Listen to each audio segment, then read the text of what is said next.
ఒక అడవిలో నక్క ఒకటి ఆహారం కోసం అడవంతా తిరుగుతూ ఉంది. దానికి ఒక మాంసం ముక్క దొరికింది. దాన్ని నోటి కరుచుకొని తన నివాసానికి వెళ్ళి తినాలనుకుంది.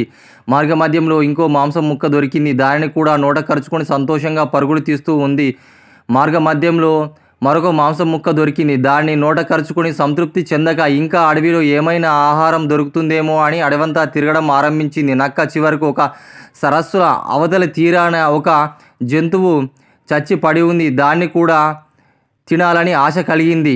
నోటిలో ఉన్న 3 మాంసం ముక్కలు వదలకుండా సరస్సులో దిగింది. వేగంగా ఈదుతుంది. అవతలి ఒడ్డును చేరుకోవాలనుకుంది. కానీ నీటిలో ఈదుతున్నప్పుడు నోటిలో ఉన్న 3 మాంసం ముక్కలు జారిపోయాయి. తీరానికి చేరి సంతృప్తిగా అవతలి ఉన్న చచ్చిన జంతువును తినాలనుకుంది.